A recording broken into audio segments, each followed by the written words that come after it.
All right, we're going to start part 2 of the session of online teaching. So my school uses Google Classroom.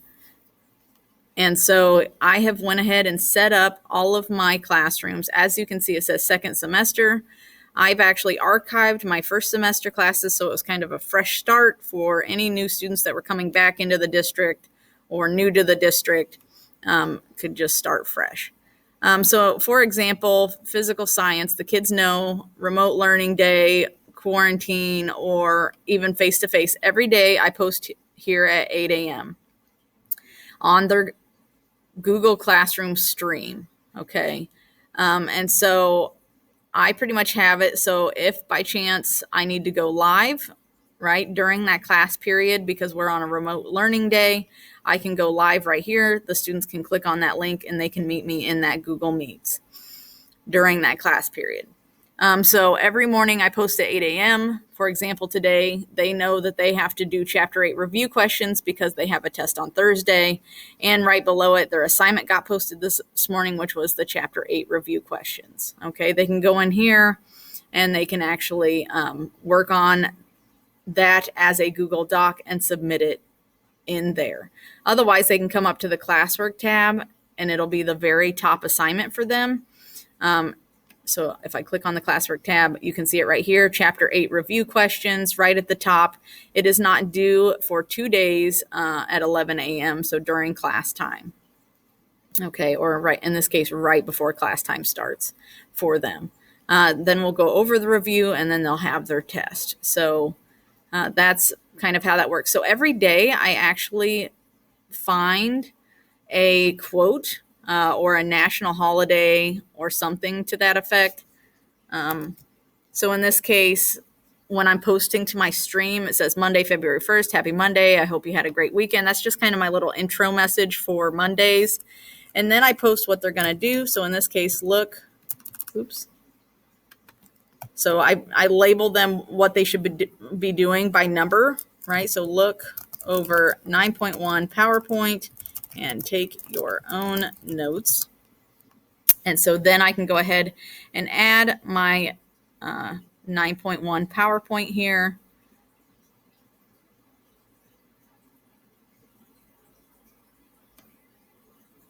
Right down here, 9.1. Insert, we're online this year, so all of my textbooks are online. They do not have them with them. So, for example, a paper copy, I should say.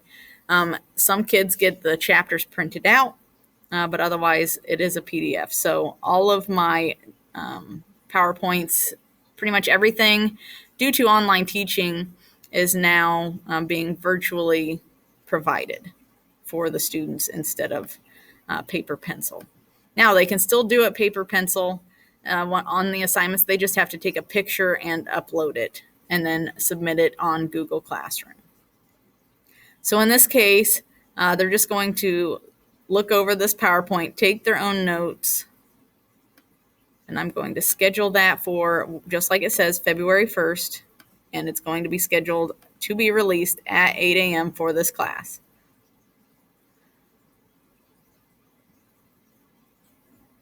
Oh, let me copy paste that real quick. I forgot this class is broken into 2 sections. I actually have 2 class periods of this physical science. So February 1st, 8 a.m. schedule. Then I can come over to the second physical science Google Classroom. Let it load. So that was 4th hour. This is now going to be my 8th hour. I do the same thing for them. Copy paste. Go to my Google Drive, upload that PowerPoint, which is 9.1. And then yet again, I'm not posting it right away. I'm scheduling it because today is actually January 26th. And I'm working ahead for next week, which is February. So I'm scheduling that. So I've scheduled that in their stream, but what I want to do is I want to come up here to 9.1 because as I left it, they can actually edit my PowerPoint, which is not a good thing, right? So I come up here to my own 9.1 PowerPoint that I just scheduled to be shared on my Google screen on February 1st. And I come up here, click on the share, and I want to change that sharing setting or share setting to view only or viewer. Because as of right now, it automatically lets them be editor. And you never want students editing your PowerPoint, right? So in this case, I go ahead and change that to viewer. So click down here to viewer.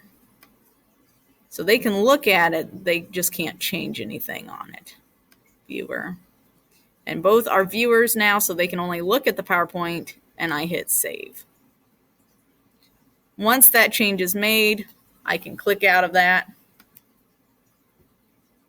Okay, and then I'm back to Google Classroom. All right.